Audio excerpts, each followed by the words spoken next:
Kasi dito, dito, dito. Pero tingin dito, o dito. Dito. Sabi niya 1/4, 20 pesos daw. Nagulat ako, o diba? Sa may bagsak. Wag na kayong bumili, hindi ko pinagbibili. Ano ba? Galit ba?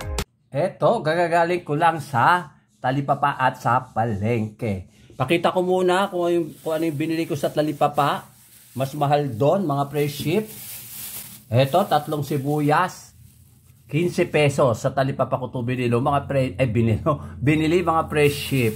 At saka ito, ang mahal ng sili doon, mga fresh ship. Ito, ayan. So, 5 piso itong siling green. Sa Talipapa ko ito binili, mga fresh ship, ha. At saka ito, itong bangos. Ilagay ko sa planggana, ayan. 160 isang kilo. 30 pesos itong isang buo na to. Tapos siniwa-hiwa na siya, mga fresh ship. Ayan, no. O, diba? Pakita natin dyan sa liwanag. O, diba? 3 piraso. Isang malaki yan, hiniwa-hiwa na. At hindi ako nakatiis.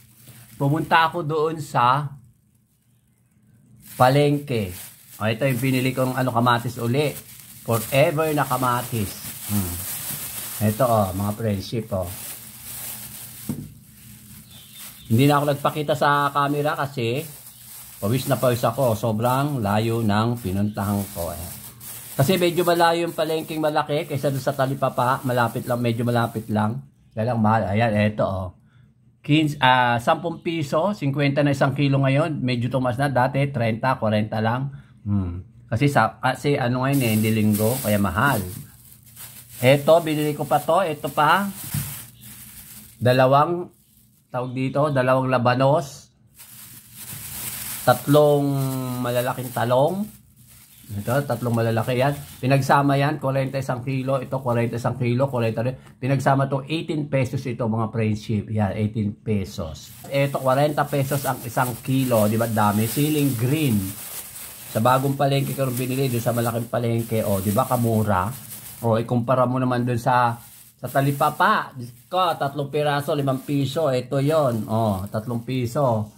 Ay, 3 piso, 3 piraso, 5 peso. Ito, 41 kilo, magkano bili ko dito is 10 pesos. So, di ba? Dami, isang katerba. Ibababad ko ulit ito sa suka para pagkakain, mayroong pampasarap pangkain. O, di ba?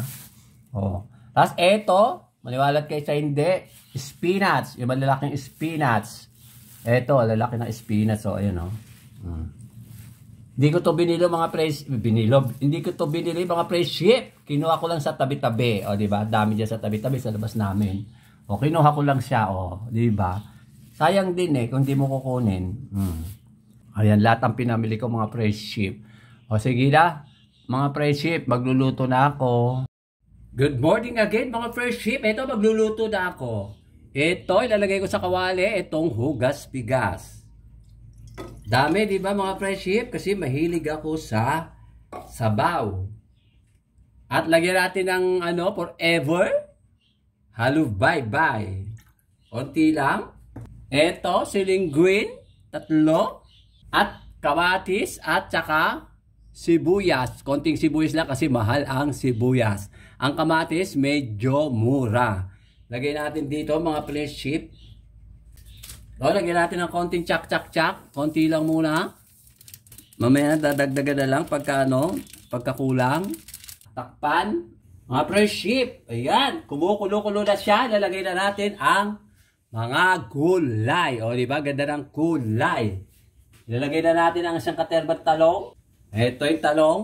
Eggplant. This is eggplant. Dami, diba? And this is radish. In English, Tagalog, labanos. Oh. Ay, grabe, daming gulay. Alam mo, maraming kakain, mga friendshipanes. So, diba, dami. Mag-uupor ba ako sa gulay? Kasi mahilig ako sa gulay, mga friendship. Pan. Kumukulo-kulo na siya, mga friendship. O, diba, ganda? Ang ganda ng kulay. Puro gulay. O, diba, ganda? Puro gulay. Mas marami pa yung gulay. Takpan uli, mga friendship. Nalagay na natin ang sahog. Ito ba yung sahog o Ayan, tilapia. Ay, tilapia. Bangos. Di ba lamang kung yung isdang isinahog o yung gulay ang isinahog? Alin ba ang isinahog dyan, mga fresh sheep? Oh, natuyo na ng sabaw. Pero okay na rin yan. Oh, di ba mga fresh sheep? Tatlo. Sa dami ng gulay, tatlong bangos. Ay, tatlong hiwa. Tsaka ilalagay na rin natin ang santambak na spinach. O, di ba dami? O, yan ang dami. Isa-isay natin para ano? O, ganyan. Ayan yung mga gulay, mga fresh sheep. Isang tambak na talbo ay spinach, alalaki. O, di ba? At least nakatipid ako. Hindi na ako bumili ng kangkong. O kaya kamote. At kung ano-ano pa. O, isang tambak. Grabe. O, di ba? Alalaki. O, alalaki. O, alalaki na spinach. O. Diyos ko, maluluto kaya ito, mga fresh sheep? Ano ba yan? Dami. Makakain ko ba to lahat? At least pag kinain ko to, madaling malusaw. Madaling matunaw pag kinain ko, hindi katulad ng karne. Pero pagka nano yan, konti lang yan mga fresh sheep. Diba? Dami na spinach. Tsaka ko takpan muna. Sandali mga fresh sheep. Isang tambak na spinach, isang tambak na gulay. Para tuloy ang isinahog dyan, yung bangos, hindi na yung gulay. Ayan ang sinatawag na sinigang sa gulay, hindi na sa sinigang sa bangos.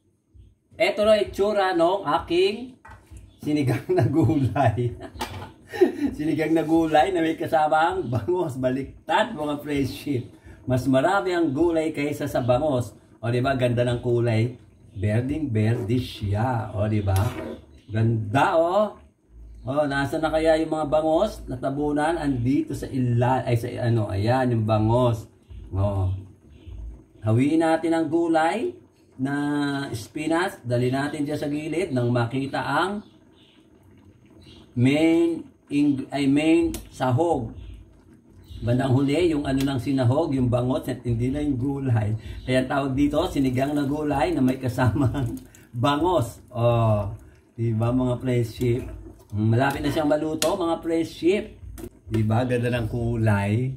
Makulay ang buhay sa sinigang na gulay. O, diba?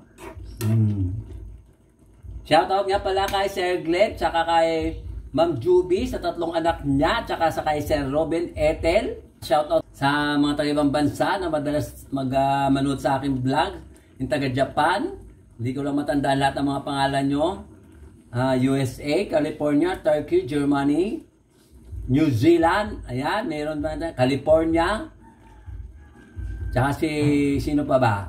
At basta yung mga taga-ibang bansa na madalas manood sa akin, shoutout sa inyo. At tsaka dun sa, sa tawag dito, yung mga taga rito sa Pinas na nagtsatsaga rin sa akin shoutout sa inyo lahat. Diba? Sa mga matyaga ninyong panunood at pag-comment sa aking vlog. Lalo na yung mga mahaba ang comment. Thank you so much. Thank you very much. O, takpan muna natin para maluto na mga fresh sheep. Luto na siya mga fresh sheep. At nakalimutan ko pala shout out sa bagong apo ni Ma'am Juby at saka ni Sir Glenn. At luto na siya. O, diba ganda? Ganda ng itsura mga fresh sheep. Ito na ang aking finished product mga fresh sheep. Tag-iisang bangos, yung dalawa na iwan para uulamin ko mamayang hapon. At ito ang uulamin ko ngayon, itong nag-iisang ulo ng bangos. O, di ba lumiit? At hindi kasama yung mga siling nakalagay sa paligid. O, sige mga fresh sheep, kakain na ako, tanghali na. Ito mga fresh sheep, tapos ako magluto at kakain na ako mga fresh sheep. Ito yung sabaw, hiniwalay ko yung sabaw. Ito ay sabaw mga... Ay! Ha? Ay? Oh. Oh, binablog ko, kumakain ako. Oh, mga friendship, oh. Oh. Upo ka dito kasi. Ay? Ganun lang? Ay, ganun nga ako na dito. Dating estudyante sa Cabio High School, ngayon, umukha siya ng pagkapulis. Criminology ang kanyang course. Ay, ito yung ulam ko ngayon mga friendship. Ayan, oh. Ay, diba dami. Kain tayo mga friendship. Ito yung spinach. Pakita ko lang paano kainin tong niluto ko. Sabaw, tikman ko sabaw. Masarap. Siyempre, luto ko. O di ba mga friendship? Luto ko eh, kaya masarap ng sabaw. Ito naman yung mga ano, tawag dito, labanos, mustasa, wala mustasa, at saka talong. Mura kasi talong, 40 isang kilo. At ito kinuha kong ano, kinuha ko to tong silo kung tawag dito tawag dito kung manghang. Manghang. Manghang mga friendship. Sarap.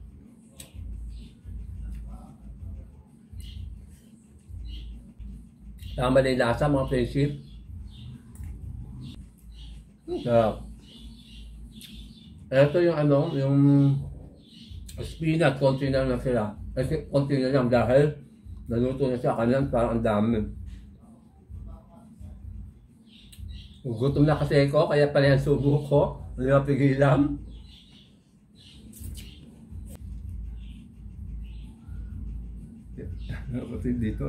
Dito.